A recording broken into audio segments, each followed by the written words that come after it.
ninyo, pasan nyo ang daigdig. Ayun na, now na, ito Huwag na. kayong makakasiguro. Hanggang GMA hindi News ka TV. nakakabuhat ng 50 kilos.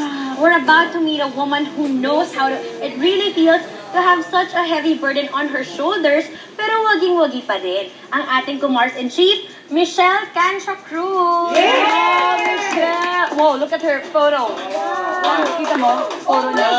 Wow! Wow, kailan to, Michelle? Well, 2009. 2009. Welcome to Mars.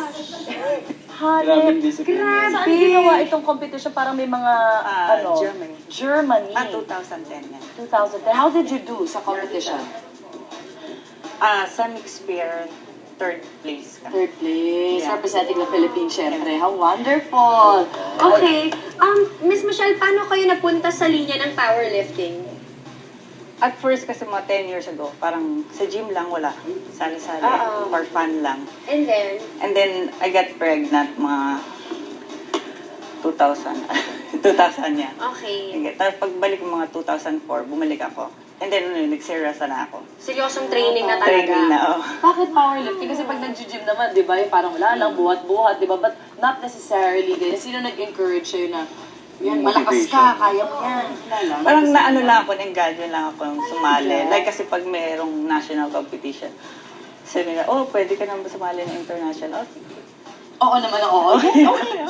To become that ripped, how long do you have to prepare for that? For that kind of body?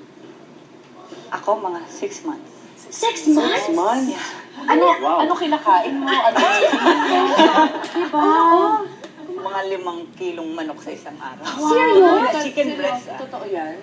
Protein talaga. No Protein fats. talaga.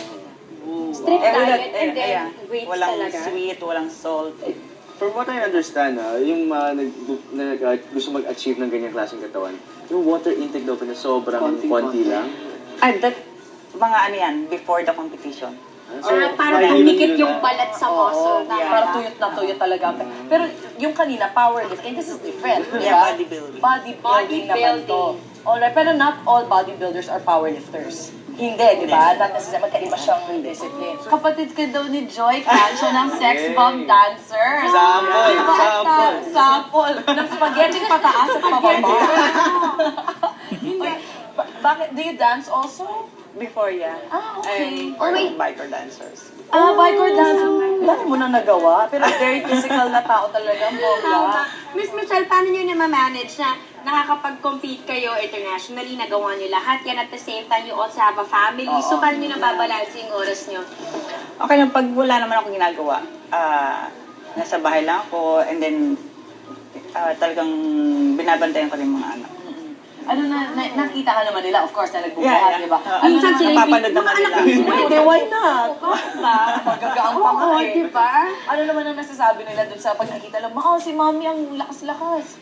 Wala naman, okay lang naman sa kanila. Siguro minsan takot silang sumasabay sila magalit sa dahil mga makaibato mo sila. diet, yeah, oo. Gaano ka bigat yung heaviest na nabubuhat mo?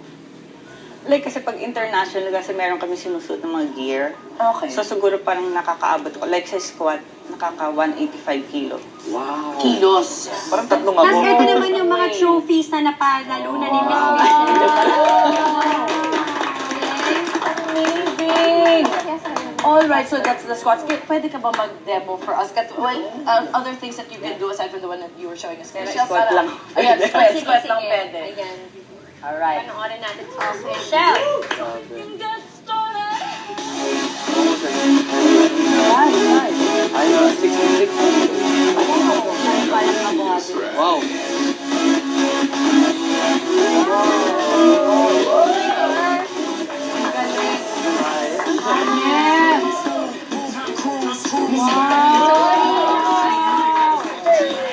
Kaya ang boys doon. Oo, labas ka doon. Yan ang Kumars-in-Chief to the highest level. Grabe. Bongga talaga. Oo, at least nakapag-gym ka na habang nandito ka. Mars, Michelle, may kaaway nga pala ako doon sa Hanap na respa. Pwede bang, oo, pwede Baka bang kuha number samahan mo yun. kami minsan? Ano na ako inaasap ni Thank you so much, Michelle. Congratulations to you sa lahat ng mga na-achieve nila. Yes, oo. Thank Sana you. marami pa. Oo nga, congrats!